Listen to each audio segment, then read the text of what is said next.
What is happening, my friends? What is happening? What is happening? Welcome to another great episode here at the Arrington Gavin podcast. That's right. This is the show where you get to kick back and enjoy a great convo with your homie, your bro. I'm your guy, Arrington Gavin. You can tune into new episodes every Monday, Wednesday, and Friday.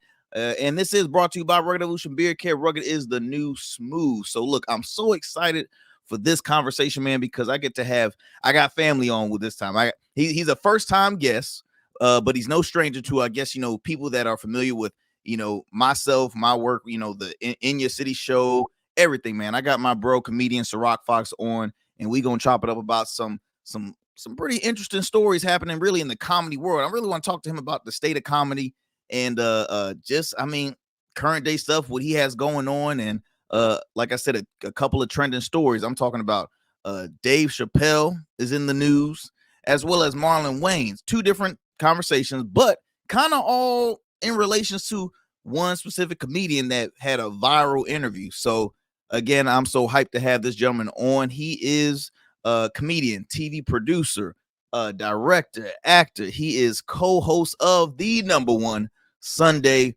radio show in your city. And he's also the host of the very also popular, everybody's talking about it, called The Full Package, which is a singing songwriting competition that I'm also happy to be a part of it.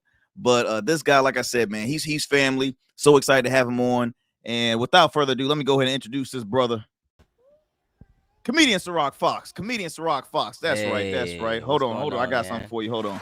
There we go.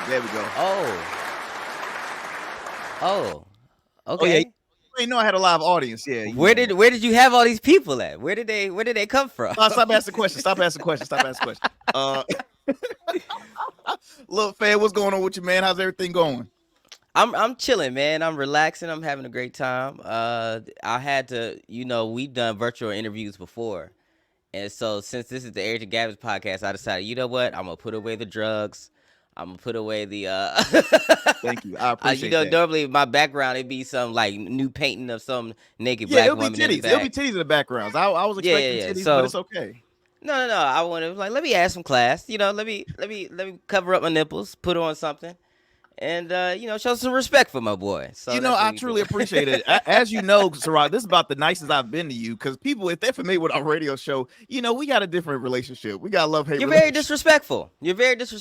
And you know what? I blame your age. You're young. Okay, all right. There we go. See, fam, I try to be nice to this brother. You don't respect your elders at all. You don't respect your elders at all. See, when you bring niggas on your show, I tell you, that's what I'm talking about. When you bring...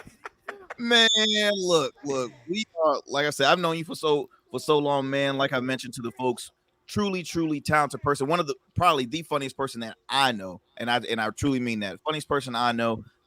We co-host In Your City, which is honestly like one of the most talked about radio show on WNSB Hot 91, the soul of VA. Taking over in a good way, in positive ways, and good vibes. Yeah, absolutely. And look, man, this is not going to be the last time you coming on the show, so I want to kind of give the folks, at least the Arrington Gavin podcast audience, a little bit about you, man. When, as far as like, how long has the career been for you in comedy? So comedy. Are we going like when I first touched like an open mic, or are we just going like as a professional paid, like my first paid gig? Well, I mean, both. Give us some details.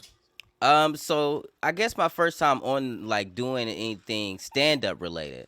So that's probably 2012. I want to say 2012, and then when I first really started popping and going hard was like 2015, and that's when I started getting paid for everything, and never looked back ever since. But man, comedy I started in the West Coast, so.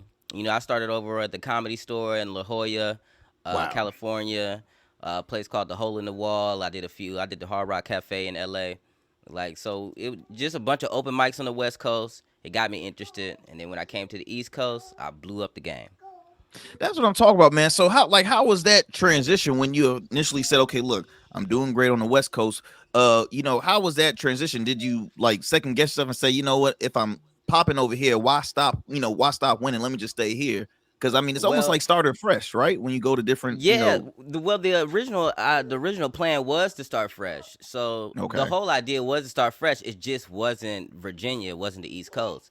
Hmm. We were coming from California. I just ended my military contract, honorably discharged, and we ended up going to Atlanta. And so Atlanta was supposed to be the place where I started going like professionally hard. I had Hmm. all my experience. I've been to shows. I had people mentor me on the West Coast. And so now I got to try to find my own way in the game. And it was going to be Atlanta was the place to do it. I put a lot of trust into a military buddy of mine, and it ended up, biting me in the butt.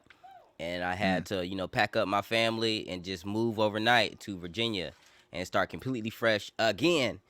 And luckily, though, moving to Virginia was probably the most financially positive thing I could have done in my life because it completely turned everything around. It took a minute, Hmm. but I mean, you see my family, Yeah. that you seen what it is. So it was the greatest decision I ever made, man. East Coast is the best coast for sure when it comes to hustling and grinding for an entrepreneur.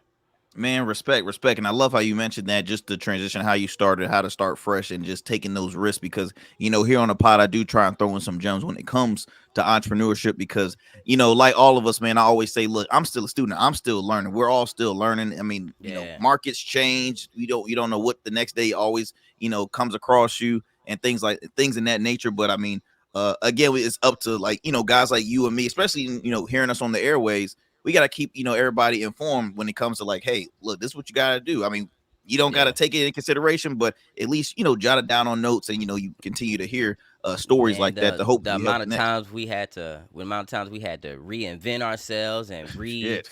Whew. repackage what the company was. I mean, we didn't started from selling sex toys to selling live events. So it's like the Foxtel Studios went through a whole dude. Foxtel Studios when it first started was a different type of entertainment company. It was a different type of entertainment company. I wish I had the logo, the first logo to share with people because it was crazy. I'm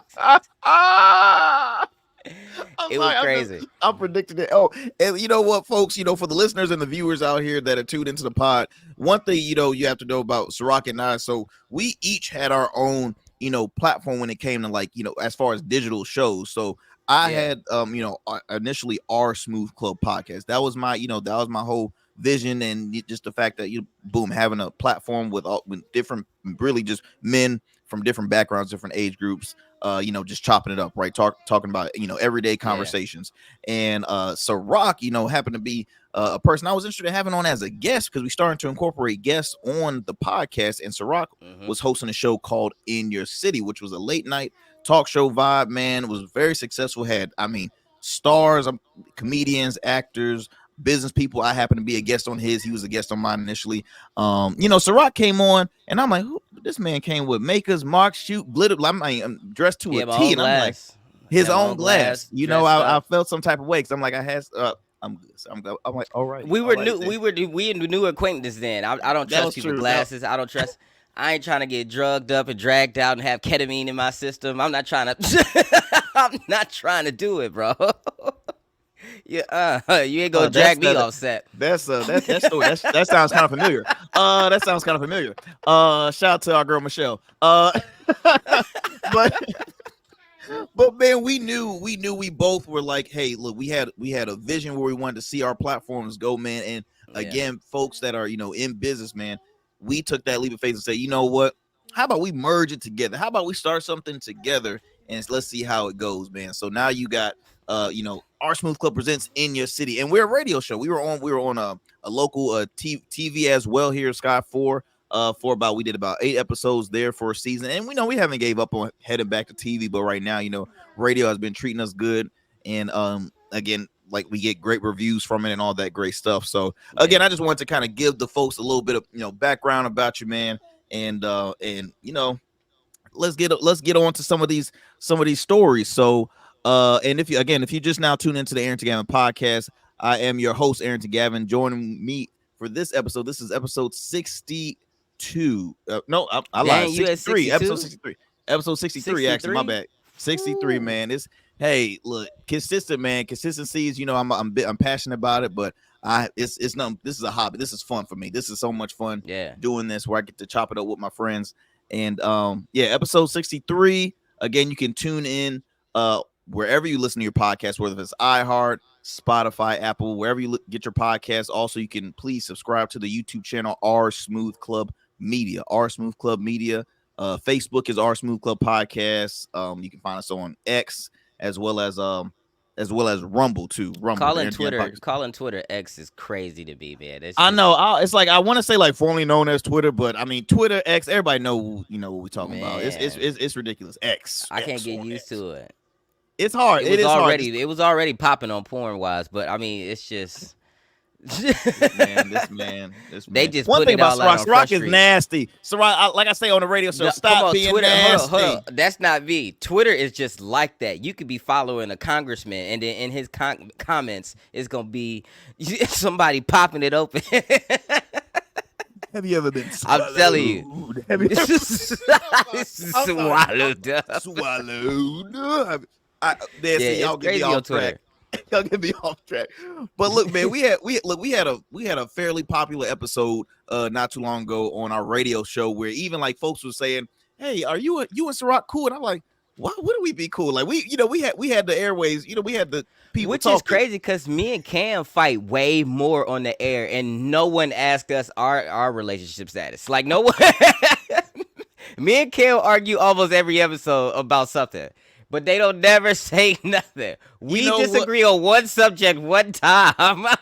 It was so rare, and it was so funny. But it was one of our memorable moments, I think, for our show because obviously as friends, we agree to disagree. We were talking about Katt Williams. Katt Williams was on Club Shay Shay, and it was an interview that has since probably have over 50 million views, easy. I mean, it still continue to climb.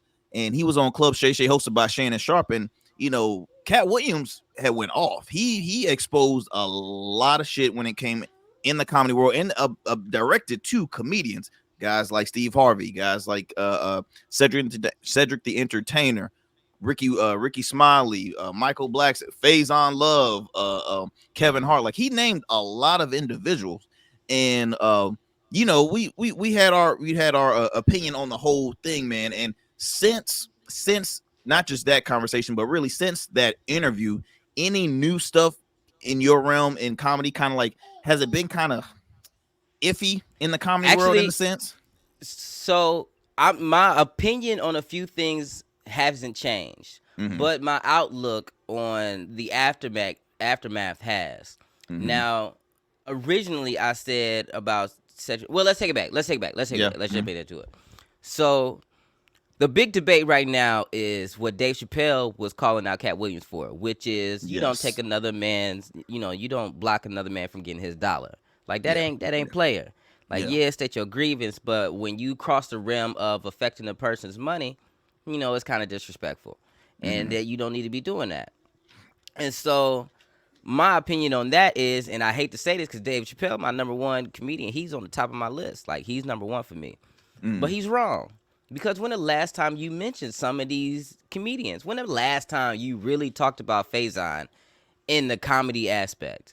You know what I mean? When the last time you brought up Earthquake? It is legend as he is, as talented, as an amazing comedian as he is. When the last time his name has been talked so much in mainstream media conversations? And then when the last time you watched the Steve Harvey special? A Cedric the Entertainer special. I think what Katt Williams did was light the fire under a lot of big whales in the game, and he lit a fire under their ass. But what he also did was lit a fire under the consumer's ass, and he made millions upon millions of people not only spread like wildfire across Shay Shay's podcast, but amongst everyone's content. I bet you Steve Harvey haven't seen numbers in his specials as far as streaming wise like this in a long time. And no one will be checking for him if Katt hasn't said what he said. Katt put a bag in everybody's pocket that he mentioned. Everybody. Katt put a bag in, whether it was positive or negative, he put a bag in everybody's pocket. And that's what it was. I mean, it was funny. He called out some grievances. He didn't hurt nobody's money wise. Now, I still say, will Cedric be looked at the same? No. I don't think Cedric, and that's what our big, like our biggest disagreement was. Will Cedric the Entertainer be looked at the same? Will Steve Harvey be looked at the same? Will we still look at Ricky Smiley and think, oh, he's a good actor? I don't. But you are right. You are right when you say these are talented people. These are talented people. My view of them is slurred, but these are talented people, and they are going to continue to make money off of all the things that they did in the past because one ultra mega comet came and hit the comedy realm and blew it all up. Man, I mean, you're right 100%. Agree with you on that one, man. And you're absolutely right when it came to Katt. Really, but it's so interesting the fact that you said that, good or bad, he put money in their pocket, which is interesting because, again, I'll say for like, I don't know, I feel as though it might have gave them some more exposure, but like how you mentioned, it's going to be hard for Cedric or Ricky to try and get used to like the newer audience now, the younger audience, and be like, hey, look, can I do this? And because they're gonna look at you like, man, who jokey took this time? I mean, again, I've shared how I felt about Steve Harvey. I mean, all up to him as a businessman, but he's never been my cup of tea when it came to comedy. I just never, I never found him like hilarious like that. Like I wouldn't pay money to see him, his stand up. The other remaining, fellas, yeah, I pay some money to see him. Faison, I mean, like he said, Faison never had a everybody has he ever had a special for real though? I haven't found it yet. I you know what, the only granted I didn't look hard though. I didn't look hard. The only thing I can recall seeing Faison being involved in was Shaq's All-Star, like Shaq's comedy All-Star jam. And Shaquille O'Neal, usually during the All-Star season, he will always host like these like big comedy shows.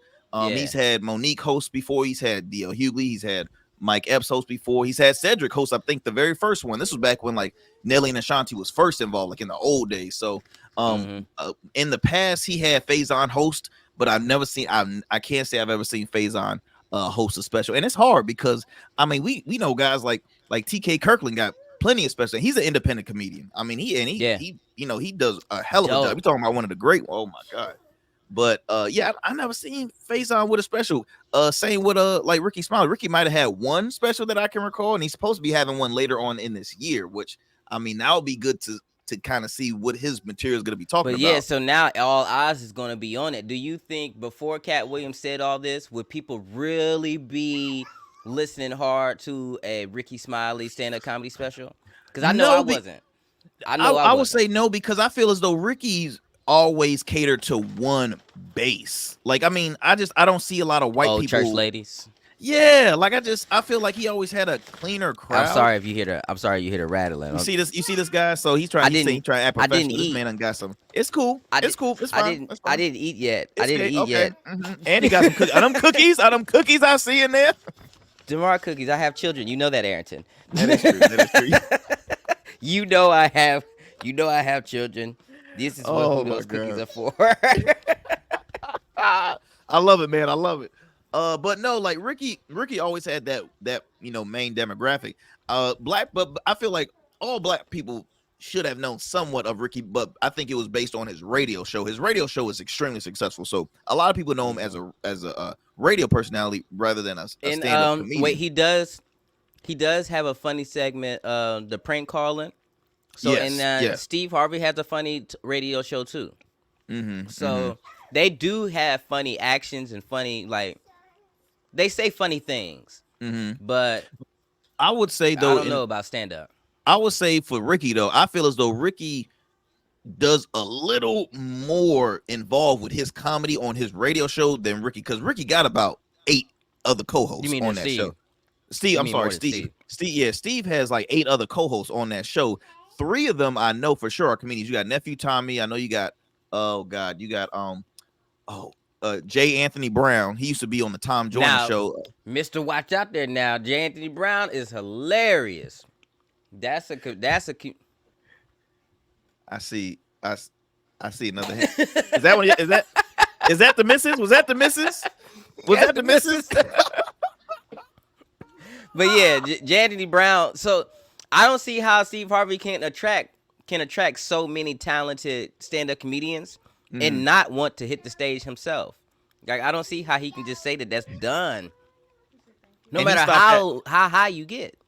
I agree with you on that one because I feel as though in stand-up comedians will do stand-up just like the length of a golfer. Like you got golfers in their 70s still doing stand-up. You got comedians doing I mean, oh god, so it was somebody Garland. I'm forgetting his name. But George Carl. I'm forgetting his name. I'm not gonna mess it up. But he was a legend, and I want to say at least did it until his 70s, right? Maybe early 70s, mid 70s. So I mean, people can extend to do it for a long time. The fact that he stopped he might have stopped at like 32 years, 31 years, like a weird number. But I mean, Steve he has a realm where it's like, hey, look, I got game shows, I got this, I got that. Hey, or it proves Katt's point that he was never a good stand-up comedian. That is true. I mean? It can prove Katt's point that he got out the game when he knew he should. Once he started getting TV shows and hosting gigs, and I know my son is annoying with all that noise, but don't worry, we're going to push through it. He's fine. He's perfectly fine. He's perfectly fine, man. Once Steve had got those deals, I mean, and you're not as talented at this one particular thing, why not hop out before somebody find out? Why not shave your head bald before somebody find out that the hair piece is there?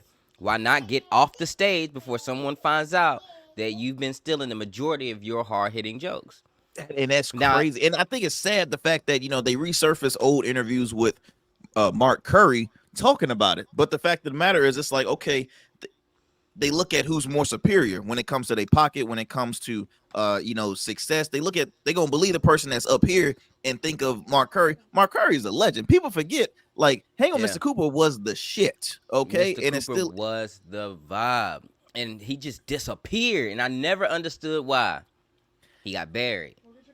And it is sad because now it's like, but you know what though? I think for one, Katt really helped Mark Curry, even though he was already, he still tours, but I do think that boosted up his notoriety and exposure because Katt acknowledged people that needs as well deserved. It's like, hey, no, he had nothing to say about DL, which I respect for that because DL is one of my top tier ones. He didn't say anything bad about Dave Chappelle, which that's what I want to come back to the Dave Chappelle thing because I pulled up the article right here and this is reported by Variety and it's titled "Why Are You Drawing Ugly Pictures of Us?" Now I'm gonna have some things that I disagree with Dave Chappelle on, so I'm gonna kind of find what he had said. Okay, he said, "What part of the game is this? He only ethered niggas. He didn't say anything about any of these white boys." Ethered? Is that what it is? Ethered. Oh, it's been a while since I've been in school. I didn't know what the hell that word was. I'm over here. It's a street word. Don't think. oh, is that what it is? I'm from the burbs. I'm from the burbs. Ethered. He basically saying Katt only dug into. I got you.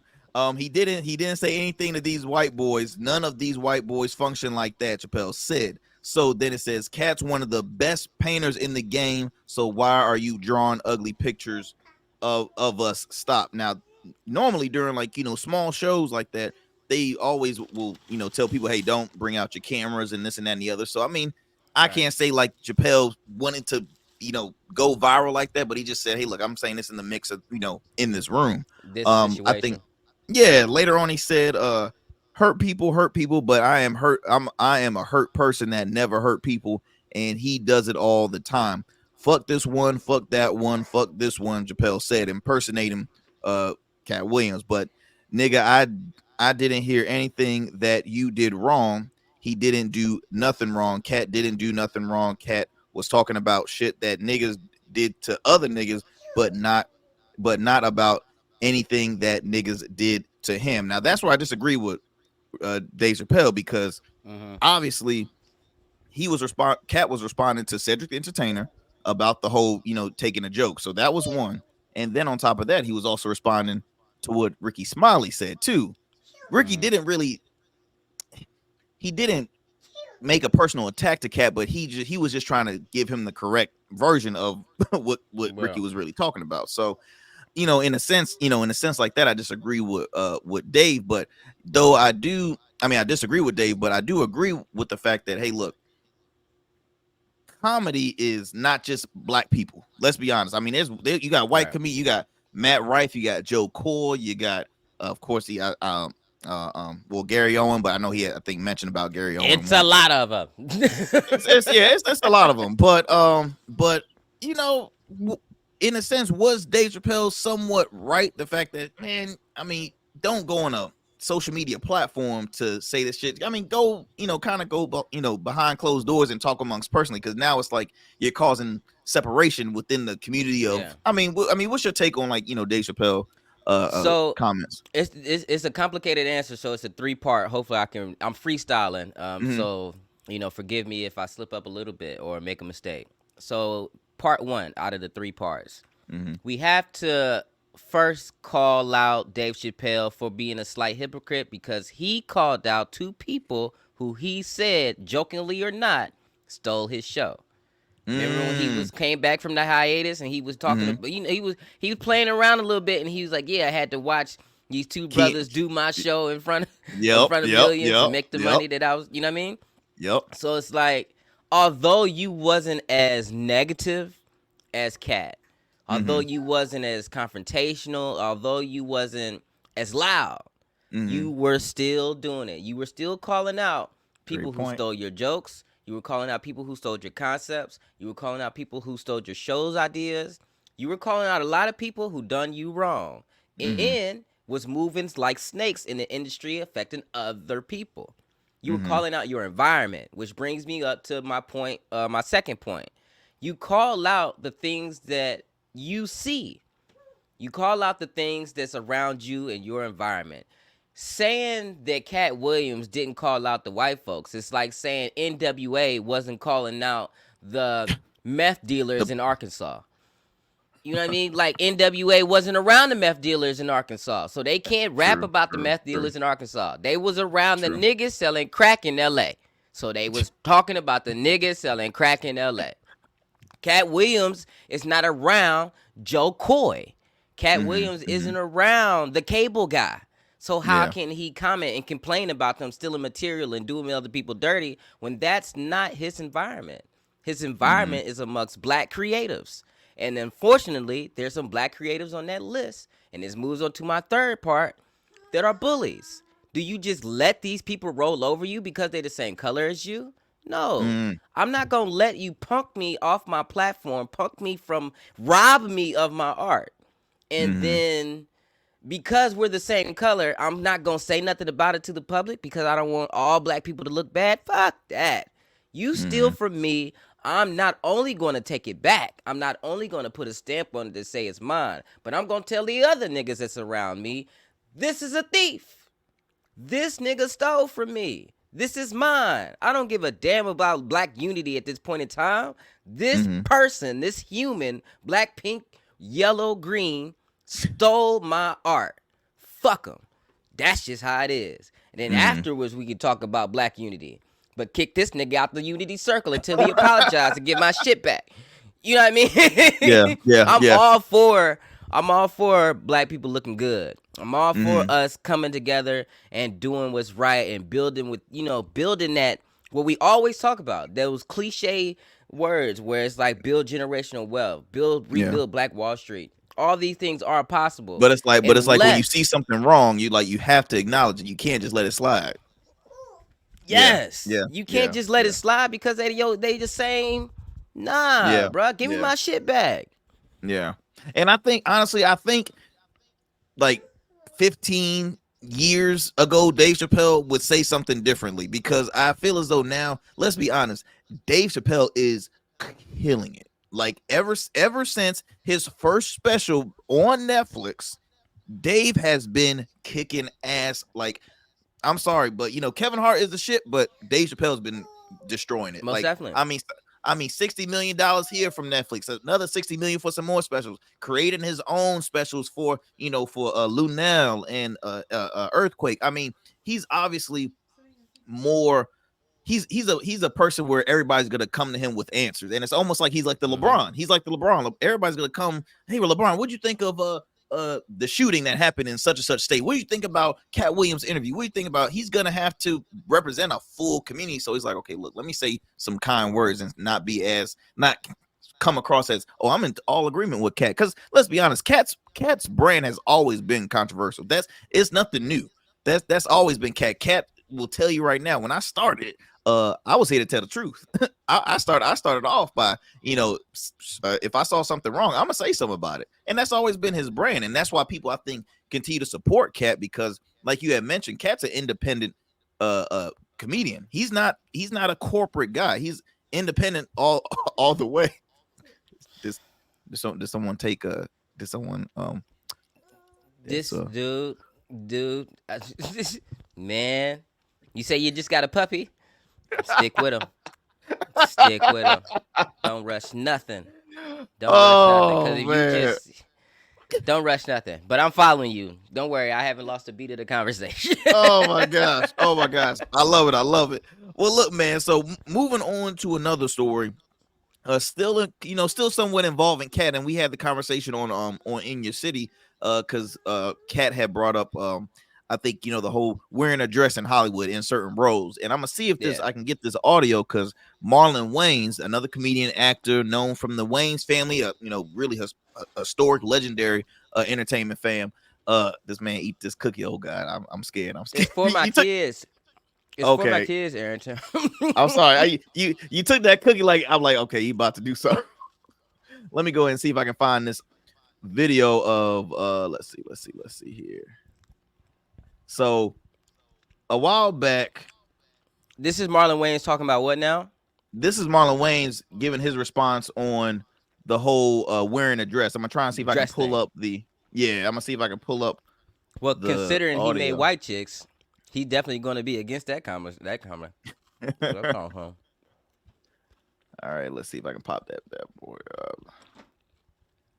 All right, see if we can hear this, folks. Give me a second. Oh, we buffering. Where is that, Norfolk? Because that's Norfolk. It's a. Oh, there we go. It's a negative thing that is only in Black people. We have, for some reason, been programmed to look down on the craziest parts about our experience, that we're supposed to not embrace our past, not embrace our history, not embrace our heroes, not embrace our different levels of comedy, that we have to be this way. When Robin Williams puts on a dress and is Mrs. Doubtfire, he gets nominated for an Oscar, and white people think it's brilliant. His community embraces him. When Dustin Hoffman puts on a dress in Tootsie and he wins an Oscar, he's labeled brilliant. When Black people put on dresses, all of a sudden we're labeled by our own people like something negative. And I'm like, we did White Chicks. That's a classic movie. Mm-hmm. It's a classic. I don't care what nobody says. It's a classic. Everyone says it's a classic. That whole thing about, you put on a dress and you selling out, that is not an artist's mindset. When you're an artist, you go out and you create art. What about the Black man putting on a dress conversation? You talking to? All right, I'm gonna take this. Take that out. So look. So what was your thoughts on on that? What's your thoughts on what Marlon Wayans had to say about that? So let's not pretend. And I know there's going to be people who immediately turn this off as soon as I say it, but let's not pretend like the feminization of Black men has not been a real life thing. Making Black men seem more docile, safe, reined in, collared. I can say more words to trigger more people if I really want to. That agenda is and used to be a huge thing. Now, is it the same now? In subtle ways, but it's probably not as deep as it was back in the day. So that's one. Mm-hmm. But two, the general Black population is not necessarily saying it's tired of seeing Black men in dresses. It's saying that it's tired of seeing Black men in dresses when it's a forced storyline that has no comedic value to it. Mm. White chicks as much as I didn't like the movie, it was comedically funny. You see these two black brothers pretending to be undercover, da da da. It like they made the story make sense. You get what I'm saying? Medea, on the other hand, Medea, you could have found a Medea. You didn't have to be in the dress. You didn't have to be in the dress. You could have found a Medea. I know 78 Medeas. 70. I know so many people who could have played that role. There's times where you get sketch comedy where the joke could have been just as funny in normal clothes, but for some reason they put in this guy. It's just a hack. It's a ran down joke that, quite frankly, the general public is tired of seeing done. Like, we're tired of seeing it. We've been doing it for years. It's old news. So to kind of play devil's advocate on the Medea one, now the director, the producer, the writer of the whole Medea series is the person that played Medea. So right. Could you really say, like, it wasn't like, people forced Tyler Perry to put on a dress? Like, Tyler Perry chose to bring that character out because it was relatable in the black culture. Medea was an accident. Medea was an accident. Medea started the first time he did it. She was only supposed to have one little small part in a play. This is in his own Medea. This Medea story is in Tyler Perry's own, like, what is it, on Netflix or something? Oh, talking about how Medea started up. You say what? Amazon. So there's a documentary on Amazon about Tyler Perry, and he explains the whole Medea rise. And initially, Medea was just supposed to be a supporting character, minimalistic, one scene, you wasn't gonna see him again, right? But something happened with another character, and he had to stretch, and it became a thing. When he originally put on the dress, he didn't need to. When he originally had the character, he didn't have to be in that dress at all. He didn't. He could have got anybody else to play that Medea role, and it just would have been it. It was just that he felt like putting this, like, he thought it would add comedic value. And this time, yeah, it worked. It struck gold. It struck gold. Let's not play like Medea ain't worth no money. Yeah, I'm about to say, However, Medea done produced a billionaire. I mean, Tyler Perry got a fucking studio. Right. Medea made a lot of money for him. I get it. But the original idea of it was unnecessary. It was unnecessary. You didn't have to do it. And that's what we're tired of. Now, that was a long time ago. So he's grandfathered in, obviously. But we're talking about today. Me and you do a movie about undercover, cops or something. We can do that whole movie without having to put on a dress and, get raped and demasculated and all this other stuff. We can still make a funny movie with us being cops. But for some reason, it has to be one of us in a dress for some random stupid reason that we could have did anything else other than. It's like they forcing it. Like, they're forcing it because, yeah, this is guaranteed to work because it's funny. But it's not. It's played out. That's my thing. It's played out. Marlon Wayans can say, yeah, White Chicks is a classic, but how many times have we been seen White Chicks or some version? Well, and it's not even that. Up as a white woman before? No, he dressed up as a white guy though on the show. He dressed up as the white guy. that character was funny. That was funny. He dressed like a Jamie Foxx did Wanda. Wanda, that's what he did. Yeah, he did Wanda. He did Wanda. Martin Lawrence did Shanae. Did Big Martin Mama's Lawrence House. did Shanae. So it's like, all right, you did Shanae. Shanae was funny. You did Big Mama's House. Okay, that was funny. There was no reason to be Big Mama 2. Big Mama 2 is just too much. At this point, you like it. Like, at this point, you like having some titties, don't you, Damon? You like at this point, we gotta chill. We're just tired of it. It's not even necessarily what the majority, I don't think, thinks the same way as that whole demasculation of black men. I think the majority is just sick and tired of it. And then the rest, the percentage, is like, all right, I'm tired of seeing us brothers in dresses. And I kind of am too, man. I'm kind of tired. I'm just I agree. I always love to ask the question because it's like, okay, when did it first get frustrated, and what's the reason why it's like, okay, this is a major topic. This is a major conversation. And I mean, you put in some great points with the fact of demasculization. And then on top of that, I'll just say for for people in Hollywood or for people that create films, they're embarrassing our accomplished black actors, right? Our black entertainers that are really, really successful, and they could do other stuff. They don't have to put on a dress. They don't have to put on a wig. Give them something else because, they're just showing their versatility, but it's a played out role, which I mean, that's another conversation for another time, because we see right now movies are suffering. Movie theaters are not suffering the fact that people are just not going because of streaming services. Movies suck. In my opinion, movies are bad. Movies are bad. The theme is old.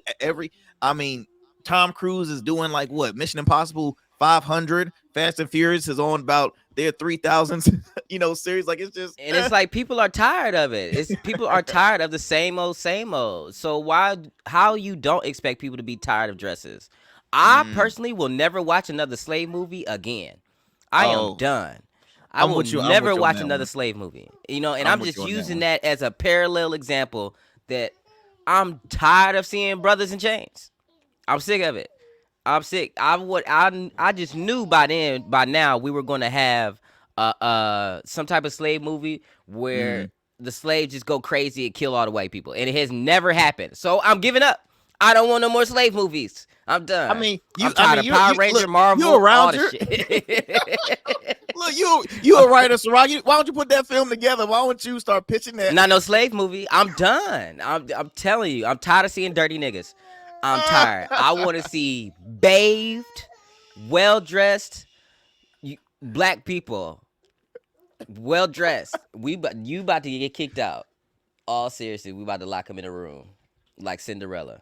That is some great parenting here on the Arrington Gavin. You know what? The choices of expressions and words that are brought on this show does not define. Okay. That's good parenting right there. They need to know. You're gonna get kicked out if you don't listen. Yeah. How old is your son again? By the way, Syrok? 1. Oh, okay. I just wanted to. Okay. This man is applying for a worker's permit. He's applying for a worker's permit next month. I'm pretty excited about it. He's almost 2, so that's why he could get it. I got you. What? It's been a while since I read the rules. How that goes. Everybody in the Fox house got a job. Everybody in the Fox household got to work. Joe Jackson, my ass. I'm Syrok Foxx.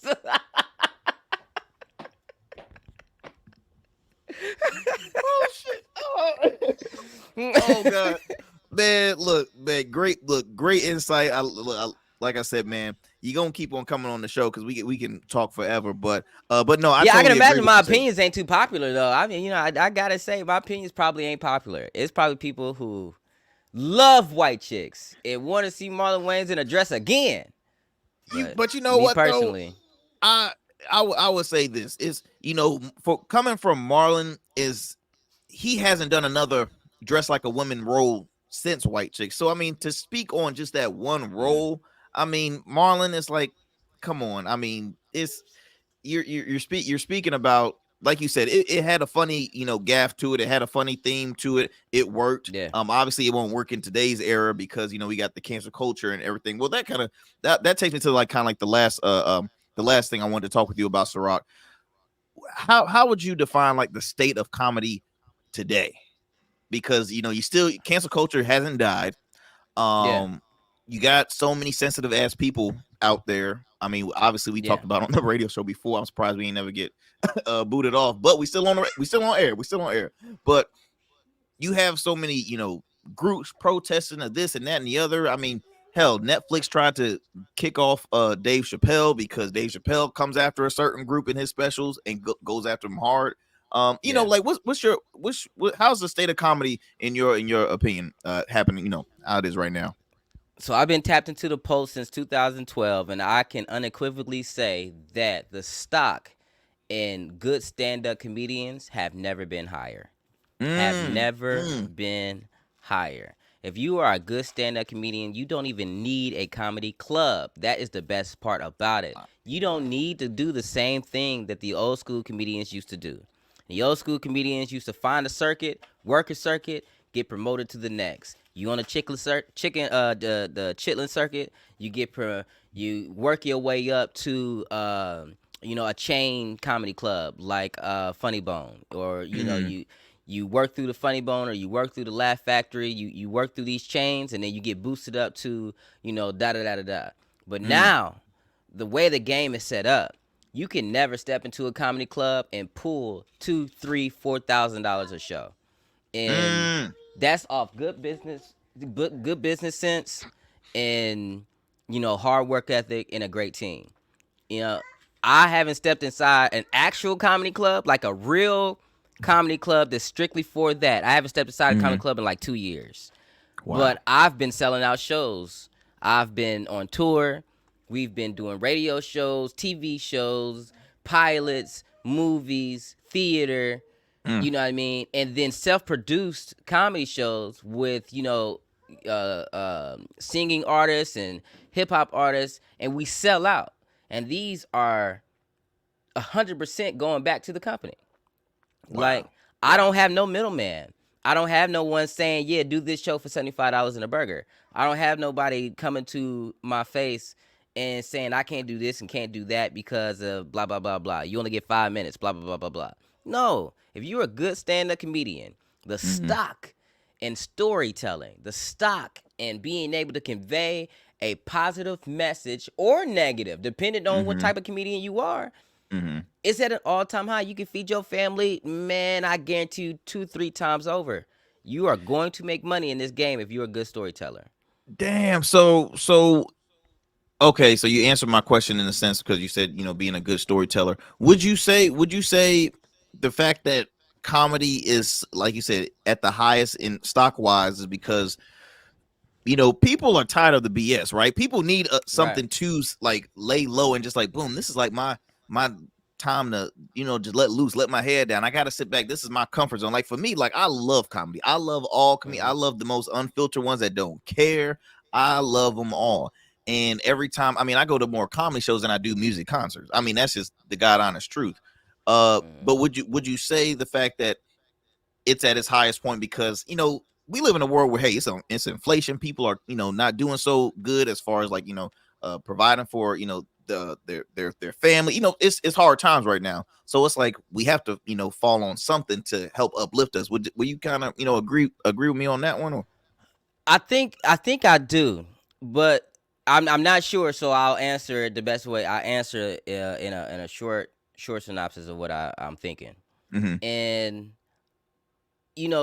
art in general has always been one of the most timeless, most valuable resources, in my opinion, since Eve bit the apple. So art is the only thing that transcends time. It captures whatever's happening at the moment, as well as predict the future, as well as recant the past. Not recant, but repeat the retell the past. It's just art is just one of those things that it'll always be around as long as the human soul is on this planet. Now, I picked the artistry of comedy, but across the board, art has always been a very expensive, very lucrative, very high demand thing. Even to the point, everything that's around you right now is there because of some type of art. Everything that's in your office is created by an artist at the end of the day. You know what I mean? I'm feeding my family off art. We're producing art, every weekly. Yeah. And it's a reason why you have these people like Taylor Swift. As much as I don't like mentioning the name on your show. That's your favorite girl. What you talking about? Don't play. That's your favorite. Yo, Syrok is a Swiftie, y'all. Syrok is really a Swiftie. Don't do that.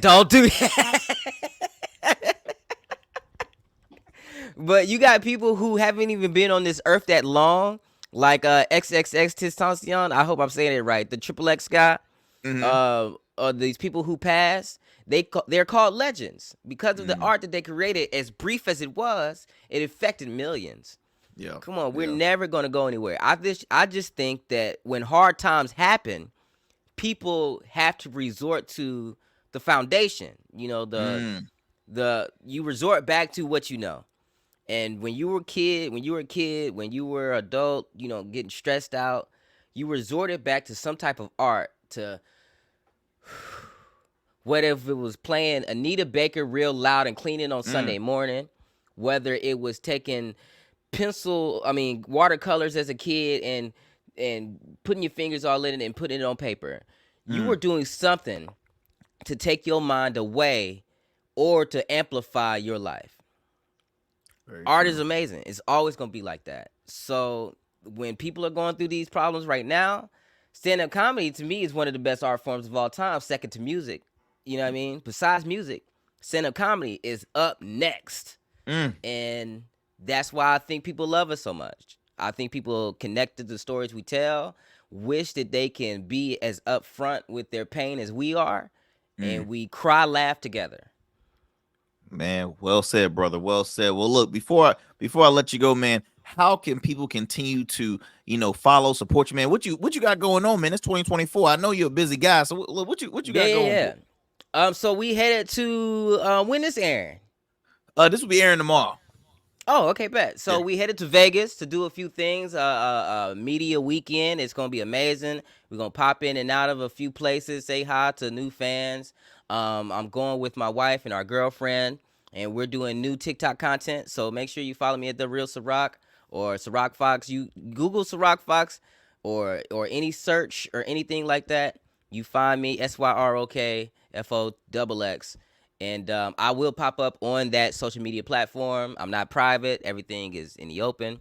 And so we're going to be doing lives related to polyamorous relationships and non-monogamous relationships and trying to give, the aspect of, there's positive black love out there. It's just not as loud. So help us make it louder. Like, that's the vibe that I want to put out. Me and my wife are going into, another business together as far as that adventure, and hopefully, we stick with it and go hard and improve on that aspect. So reaching out to the black love audience. I know they're out there. We just got to try to find them. So that's one thing. I'm in a new play called what is it? Losing Genesis. So I'm in a new play called Losing Genesis. So I get my theater going on soon. I believe that's happening in March or May. March or May. I gotta double check. Let's go. Follow me at The Real Syrok if you want to follow up on, see me at a real life play. I'm playing a guy named Keith or something like that, and I'm a bad boyfriend. You don't look anything like a Keith. I just want to let you know that's an awful character name for you. Yeah. I'm not a boyfriend ever. I haven't been a boyfriend in years. That's whack. So, yeah, I'm a married man. But I got the part. So we got new play coming up. We got the full package is gonna start streaming soon. That's almost wrapped up. It's filming. Yep. We got some shows coming in North Carolina. Some stand-up comedy shows. We got some stand-up comedy shows coming up in Chesapeake. We're gonna be back at the Hypnotics with Tranquilo. Let's go. Health and wellness. Yeah. We got some people from the full package that's actually booked from that, and my girl Stephanie, who's going to be headlining it. It's going to be amazing. I'm going to be hosting. Man, we got a lot of things, man. I'm pretty blessed. I'm pretty happy. Shout out to everyone who stuck with me till the check clear. Thank you. Hey man, look, I gotta also toss out the fact that this man is an accomplished author, y'all. He has Amazon best-selling book, Love and Schizophrenia. It's still available. Yep, Love That's and Schizophrenia is still available. We got a second book coming out. It should be finally edited by the end of the summer. And that one is a storybook, a novel storybook about love and non-monogamous relationships. And it's pretty spicy. So if you're interested in a little love making in your pages, go ahead and get that one too. This man said love making in your pages. See. Oh yeah. This guy, man. The pages is gonna be sticky. You're gonna be like, why are my book pages sticking together? We were doing so good, Syrok. We were doing so good, but guys, like I say on the radio show, man, this man is just nasty. He is nasty. But hey, like I said, he's family, man. You know what? It's truly, an honor, and I'm blessed to have him as a very dear friend, a business partner, as a co-host, man. Like I said, Comedian Syrok Foxx, ladies and gents, I truly thank you, brother, for coming on the show. You always invited, man. So I know you're gonna be back on.